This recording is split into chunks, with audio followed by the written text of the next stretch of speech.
Hello friends, welcome to Swastik maths class. இந்த வீடியோவில் நம்ம என்ன பார்க்க போகிறோம் அப்படின்னா ஃபண்டமெண்டல் கட் செட்ஸ் தான் பார்க்க போகிறோம். அதாவது ஒரு கனெக்டட் கிராஃபில் ஃபண்டமெண்டல் கட் செட்னால் என்னன்னு பார்க்க போகிறோம். ஆல்ரெடி லாஸ்ட் வீடியோ, அதுக்கு முந்தின வீடியோலாம் கட் செட்னால் என்னன்னு பார்த்தோம். Cut set is a set of edges which cuts the graph. அதுதான் வந்து கட் செட் ஆக்சுவலாக. அதாவது கிராஃபை வந்து ரெண்டாக வந்து கட் பண்ணும் கட் செட்டுங்கிறது யூஸ்வலாக. அது நம்ம ஆல்ரெடி பார்த்துட்டோம். இப்போ ஃபண்டமெண்டல் கட் செட்னால் என்னன்னு பார்க்க போகிறோம். இப்போ யூஸ்வலாக ஃபண்டமெண்டல் கட் செட் அப்படின்னாலே ஒரு கனெக்டட் கிராஃபில் ஒரு ஸ்பேனிங் ட்ரீக்கு கரஸ்பாண்டிங்காக தான் வரும். According to a spanning tree we can define a fundamental cut set. ரைட்டா? இப்போ இதை எப்படி டிஃபைன் பண்ணியிருக்காங்கன்னு பார்ப்போம். Let G be any connected graph and consider a spanning tree T of G. A cut set S containing exactly one branch of T is called a fundamental cut set of G with respect to T. So இப்போ வந்து நம்ம என்ன assume பண்ணிக்கிறோம்னா, ஒரு connected கிராஃபை ஜின்னு ஒரு connected கிராஃபை assume பண்ணிக்கிறோம். எந்த ஒரு connected graph எடுத்தாலும் அதில் ஒரு ஸ்பேனிங் ட்ரீ இருக்கும்னு நமக்கு ஆல்ரெடி தெரியும், ப்ரூவ் பண்ணியிருக்கோம். அதனால் அந்த கனெக்டட் கிராஃபில் டீன்னு ஒரு ஸ்பேனிங் ட்ரீயை அசியூம் பண்ணிக்கிறோம். ரைட்டா? இப்போ ஒரு கட் செட்டை வந்து எப்போ ஃபண்டமெண்டல் கட் செட் அப்படின்னு சொல்லுவோம்னா, associated with the spanning tree. ஏதாவது ஒரு ஸ்பேனிங் ட்ரீக்கு கரஸ்பாண்டிங்காக தான் நம்ம ஃபண்டமெண்டல் கட் செட் வந்து டிஃபைன் பண்ண போகிறோம். இப்போ ஒரு கட் செட்டில் என்ன இருக்கணும்? Exactly one branch of T. இந்த ஸ்பேனிங் ட்ரீயில் இருக்கிற எட்ஜஸ் எல்லாம் பிரான்ச்சஸ்னு நம்மளுக்கு ஆல்ரெடி தெரியும். எக்ஸாக்டாக ஒரே ஒரு பிரான்ச் ஆஃப் டீயை மட்டும் ஒரு கட் செட் வந்து கன்சிஸ்ட் பண்ணியிருந்ததுன்னா அந்த கட் செட்டுக்கு பேர் தான் fundamental cut set with respect to T. அப்போ அந்த ஸ்பேனிங் ட்ரீ மாற மாற நம்மளுக்கு ஃபண்டமெண்டல் கட் செட்டும் மாறிக்கிட்டே தான் இருக்கும். இப்போ ஒரு பர்டிகுலர் ஸ்பேனிங் ட்ரீ கரஸ்பாண்டிங்காக ஃபண்டமெண்டல் கட் செட் வந்து இந்த மாதிரி தான் டிஃபைன் பண்ணுறோம். அப்போ ஒரு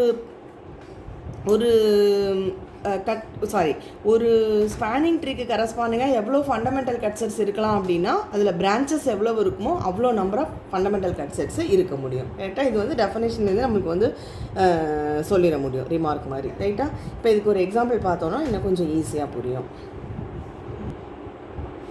ஓகே, இப்போ இந்த எக்ஸாம்பிள் பார்த்தோன்னா இதுதான் நம்ம கன்சிடர் பண்ண கனெக்டட் கிராஃப் ஜி. ரைட்டா? இப்போ இதில் வந்து ஏதாவது ஒரு ஸ்பேனிங் ட்ரீ டீன்னு அசியூம் பண்ணிக்கலாம். நான் அசியூம் பண்ண ஸ்பேனிங் ட்ரீ வந்து இது டீங்கிற ஸ்பேனிங் ட்ரீ. இப்போது நம்ம ஃபண்டமெண்டல் கட் செட்னா என்ன சொல்லியிருக்கோம்?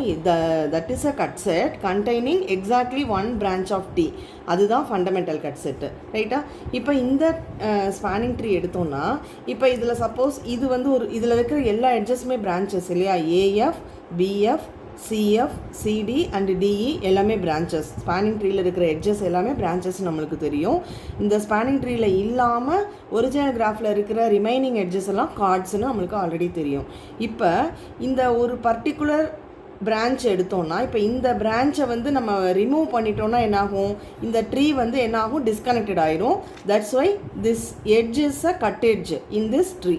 ரைட்டா? இது வந்து இந்த கிராஃபை மட்டும் ட்ரீயாக பார்க்குற போது இந்த ஒரு பர்டிகுலர் பிரான்ச்சை, இந்த ஒரு பர்டிகுலர் எட்ஜை வந்து ரிமூவ் பண்ணிட்டோன்னா கிராஃப் என்னவாக மாறிடும்? டிஸ்கனெக்டடாக மாறிடும். இந்த பக்கம் போர்ஷன் ஒரு காம்போனண்ட்டாகவும் இந்த போர்ஷன் ஒரு காம்போனண்ட்டாகவும் மாறிடும். கரெக்டாக?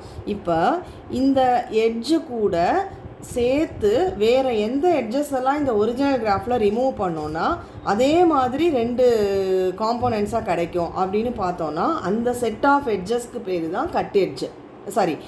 Fundamental cut set. அந்த செட் ஆஃப் எட்ஜஸ்க்கு பேர் தான் ஃபண்டமெண்டல் கட் செட்ஸ். கரெக்டாக? ஏன்னா இந்த ஒரு பிரான்ச் அதில் கண்டிப்பாக வந்துடும். இதோடு சேர்த்து நம்ம எந்த எட்ஜஸ் எல்லாம் ரிமூவ் பண்ணுற போது இங்கே கிடைச்ச மாதிரி அதே ரெண்டு காம்போனன்ட்ஸ் கிடைக்குது அப்படின்னு பார்த்தோன்னா அந்த செட் ஆஃப் எட்ஜஸ் தான் ஃபண்டமெண்டல் கட் செட்ஸ். ரைட்டா? இப்போது இது வந்து பிரான்ச்சு. இதுவும் இது கூட சேர்த்து எதெல்லாம் நான் ரிமூவ் பண்ணணும் to get a disconnected graph அப்படின்னு பார்த்தோன்னா இந்த எட்ஜு அண்ட் இந்த எட்ஜு. ரைட்டா? இந்த மூணு எட்ஜஸையும் இந்த ஒரிஜினல் கிராஃப் ஜியிலேருந்து ரிமூவ் பண்ணிட்டோன்னா நம்மளுக்கு என்ன ஆயிடும்? இந்த போர்ஷன் ஒரு காம்போனண்ட்டாகவும் இந்த போர்ஷன் இன்னொரு காம்போனண்ட்டாகவும் ஆகி டிஸ்கனெக்டடாக மாறிடும். So definitely this will be a cut set. Cut செட்டுக்கான எல்லா ப்ராப்பர்ட்டிஸையும் இந்த செட் ஆஃப் 3 எட்ஜஸ் வந்து என்ன பண்ணியிருக்கோம், சாட்டிஸ்ஃபை பண்ணியிருக்கோம். அதாவது கட் செட்டுக்கான ப்ராப்பர்ட்டிஸ் என்னென்னா, இந்த செட் ஆஃப் எட்ஜஸை ரிமூவ் பண்ணினா இந்த ஒரிஜினல் கிராஃபு டிஸ்கனெக்டட் கிராஃபாக மாறணும், டெஃபினட்டாக மாறுது. அண்ட் ஒன் மோர் கண்டிஷன் என்னென்னா, இந்த செட் ஆஃப் எட்ஜஸோட எந்த ஒரு ப்ராப்பர் சப்செட்டை ரிமூவ் பண்ணாலும் அந்த கிராஃப் வந்து டிஸ்கனெக்டடாக ஆகக்கூடாது. ஸோ இந்த 3 எட்ஜஸில் ஏதாவது ஒரு எட்ஜை மட்டும் விட்டுட்டோம்னாலோ இல்லை 2 எட்ஜஸை விட்டுட்டு ரிமூவ் பண்ணாலும் என்ன ஆகாது, டிஸ்கனெக்டட் ஆகாது. அப்போ டெஃபினட்டாக இந்த செட் ஆஃப் எட்ஜஸோட எந்த ப்ராப்பர் சப்செட்டும் கட் செட்டாக இருக்காது, டிஸ்கனெக்ட் பண்ணாது கிராஃபை. அதனால இந்த 3 எட்ஜஸ் தான் வந்து கட் செட்டு. அதனால இது வந்து ஃபண்டமெண்டல் கட் செட். அதாவது என்னெல்லாம் எட்ஜஸ் இருக்குது அப்படின்னா, பிசின்னு ஒரு எட்ஜு, சிஎஃப்னு ஒரு எட்ஜு அண்ட் இஎஃப்னு ஒரு எட்ஜு. கரெக்டாக இந்த 3 எட்ஜஸை ரிமூவ் பண்ணிட்டோன்னா இந்த கிராஃப் வந்து டிஸ்கனெக்டடாக மாறும். அதனால இது வந்து ஒரு கட் செட்டு. இந்த கட் செட்டில் எது வந்து பிரான்ச்சுனா, இந்த சிஎஃப்ங்கிற எட்ஜு தான் பிரான்ச்சு. கரெக்டாக இது வந்து branch. So this cut set consisting of exactly 1 edge from this spanning tree அப்படிங்கிறதுனால this is a fundamental cut set corresponding to this spanning tree T. ரைட்டா? இப்போ இதே மாதிரி ஒவ்வொரு பிரான்ச்சுக்கும் கரஸ்பாண்டிங்காக என்னெல்லாம் ஃபண்டமெண்டல் கட் செட்ஸ் இருக்குதுன்னு பார்க்கலாமா? இப்போது இது வந்து ஒரு பிரான்ச் பிஎஃப்ங்கிறது. ஸோ இதை ரிமூவ் பண்ணிட்டோன்னா என்னாகும், இந்த பி மட்டும் ஒரு காம்போனெண்ட்டாகவும் இந்த ரிமைனிங் போர்ஷன் ஒரு காம்போனெண்ட்டாகவும் மாறும் இந்த ட்ரீயில்.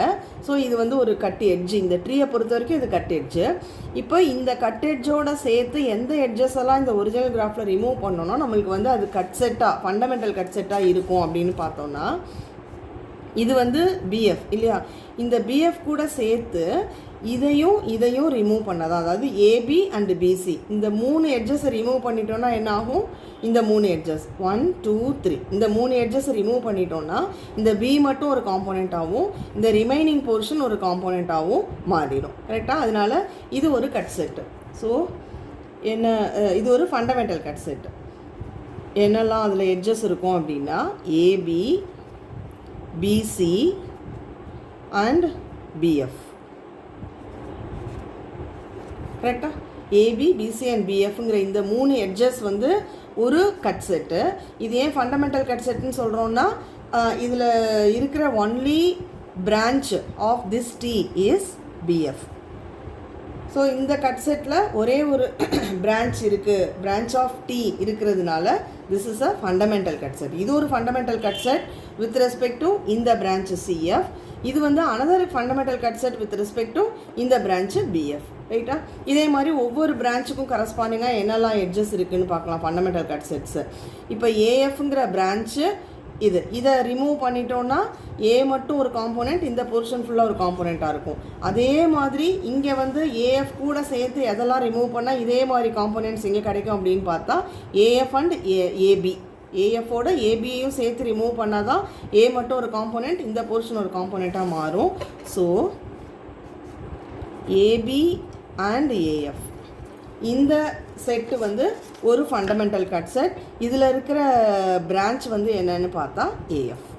கரெக்டாக? ஸ்பானிங் ட்ரீயோட எட்ஜு தான் பிரான்ச்சு. நெக்ஸ்ட்டு அதே மாதிரி ஏஎஃப்க்கு பார்த்துட்டோம், பிஎஃப்க்கு பார்த்துட்டோம், சிஎஃப்க்கு பார்த்துட்டோம். நெக்ஸ்ட்டு சிடிக்கு கரஸ்பாண்டிங்கான ஃபண்டமெண்டல் கட் செட் என்ன இருக்குது அப்படின்னு பார்த்தா, சிடியை ரிமூவ் பண்ணுற போது நம்மளுக்கு என்ன ஆகும், இந்த போர்ஷன் மட்டும் ஒரு காம்போனெண்ட்டாகவும் இந்த ரிமைனிங் போர்ஷன் ஒரு காம்போனெண்ட்டாகவும் மாறும் இதை ரிமூவ் பண்ணால் இந்த ஸ்பேனிங் ட்ரீயில்.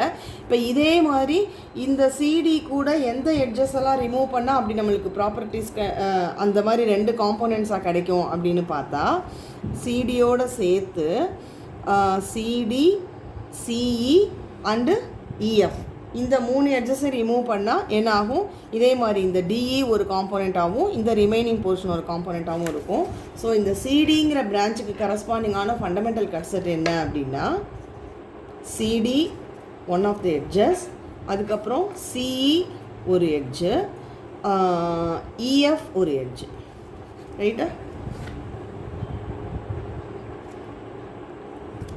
இதில் சிடி தான் branch of the spanning tree D. ரைட்டா? இதே மாதிரி ரிமைனிங் ஒரே ஒரு எட்ஜ் மட்டும் இருக்குது, டின்னு ஒரு எட்ஜு. இதுக்கு கரஸ்பாண்டிங்கான ஃபண்டமெண்டல் கட் செட் என்ன வருதுன்னு நீங்களே கூட ட்ரை பண்ணி பார்க்கலாம். ரைட்டா?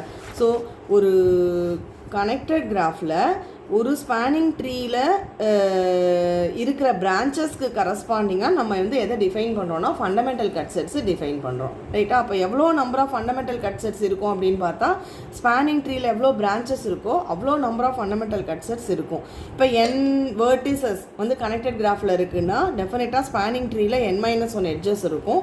அப்போ n-1 number of fundamental cut sets அந்த கனெக்டட் கிராஃபில் இருக்கும்.